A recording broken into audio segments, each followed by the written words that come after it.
The commitment to establishing the Global South to South non-governmental organization platform on climate action by the Azerbaijan National NGO Forum is both inspiring and crucial. That's according to the head of the NGO branch at the United Nations. The COP29 NGO coalition has brought together 380 international NGOs from 85 countries. It's hoped that this platform will amplify regional voices and foster collaboration. He also commended the conference in Baku. First, this is COP29, and I had a chance to attend many different COPs for many years. And I think that this the COP is one of the most well organized of the COP, and I think I was surprised to hear that it took only 9 months to prepare. But I don't think we can have this successful COP to be prepared in that short time frame. I think it could have been done.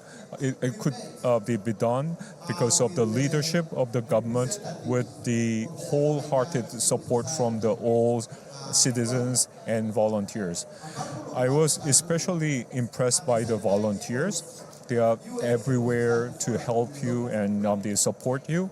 And I think this kind of wholeheartedly supporting everybody from everywhere will give a big boost for negotiators and government officials to make a good negotiation of the.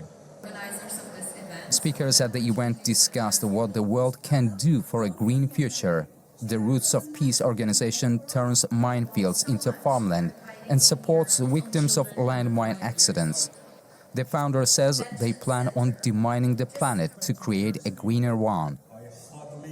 Well, this is a unique moment in human history where we are gathered here at COP29. The world is on fire, and from the perspective of Roots of Peace, we are determined to eradicate landmines from the face of this earth. For the theme of COP29 is to create a sustainable green world. We can't have a green world when there are landmines in the ground. In speeches and panel discussions, it was stressed that all governments must protect climate and environmental activists and ensure their inclusion in decision-making processes.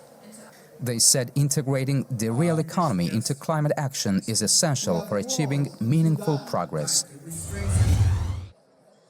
Azerbaijan and Kyrgyzstan have taken significant steps towards enhancing energy collaboration by signing key documents during COP29. A meeting between Azerbaijan's Minister of Energy, Parviz Shabazov, and his Kyrgyz counterpart, Talabek Ibraev, focused on strengthening bilateral ties in the energy sector.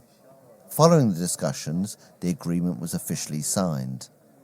This strategic plan outlines joint initiatives in oil and gas, renewable energy development, and the establishment of a joint working group.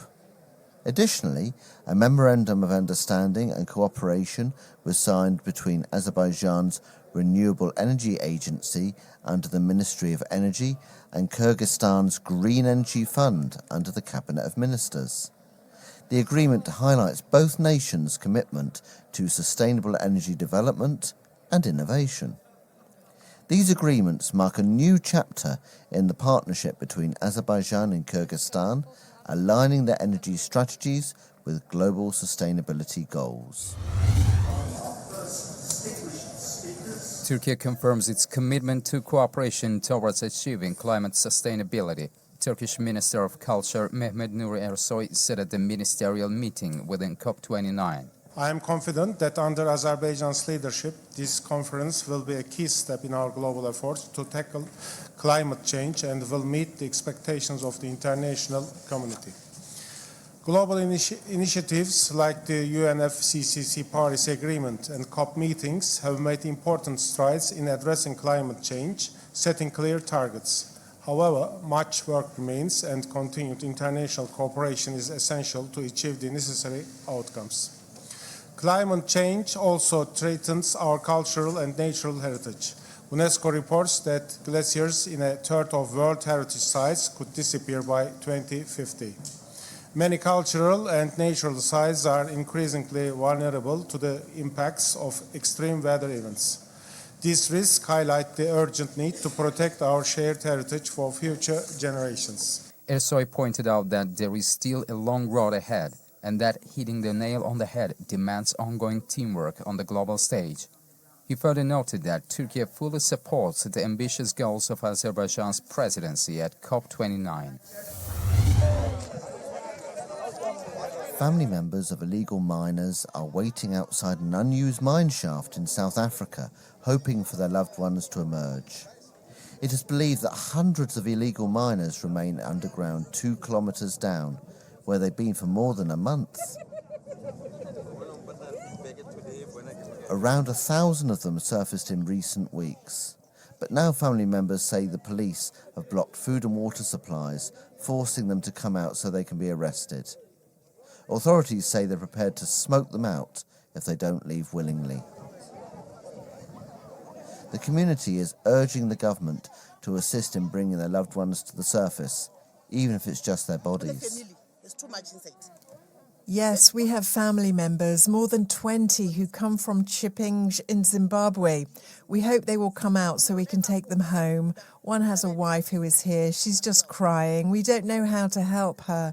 Her husband went underground in April and has been down there until now. No food, nothing. We're trying to support her.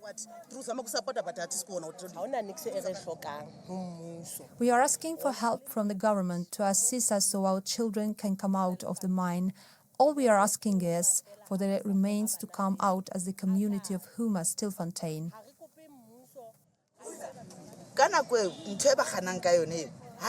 This mine, it belongs to no one, and this mine has been here for a long time, but they don't open it so they can give people jobs yet. They closed the mine. Illegal mining has been a long-standing issue in the country, driven by criminal gangs and illegal immigrants. From cassava and maize plantation to seaweed farming, residents of Kenya's coastal village of Mauzara must forage under the sea in search of an income, with lands ravaged by drought caused by climate change. However, farmers, especially the women, have taken advantage of seaweed farming, which was first introduced in Kenya in 2008. They say it's become a source of financial empowerment and look to the government for assistance to extract collagen. Seaweed farming has contributed a lot to pay for my children's fees. Even when my husband gives me money, I already have my own money from growing seaweed. I just added to pay for the children's school. We are hoping to, at least in Kenya, to have an industry which can extract the pure carrageenan so that we farmers from Kenya can be able to export the carrageenan to other countries rather than exporting the raw material, because with the raw seaweed it's less value. According to Kenya Marine and Fisheries Research Institute, 100 tons of seaweed worth over $30,000 was produced in 2022. Products are exported to countries like China, France, and the United States.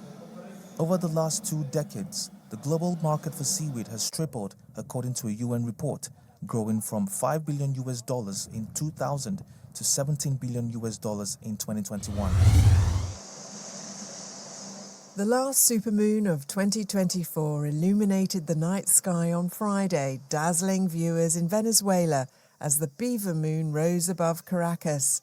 In the capital, residents gathered at scenic lookouts, capturing the celestial event on camera and marvelling at the moon's brilliance. A supermoon occurs when a full moon reaches its closest point to Earth in its orbit, appearing up to 7% larger in diameter compared to an average full moon. Other cities around the world also admired the iconic view, including the skies over Riyadh, as well as Doha, Cairo, and the Giza Pyramids, Lusail, and Dubai.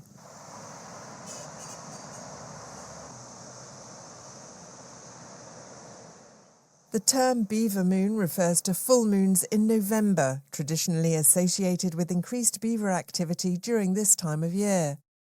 According to Gordon Johnston, a retired NASA program executive, This supermoon was the last of 4 consecutive ones in 2024, appearing slightly closer and brighter than the first, which occurred in mid-August. The next one isn't expected until November next year, making this an unforgettable celestial farewell for 2024.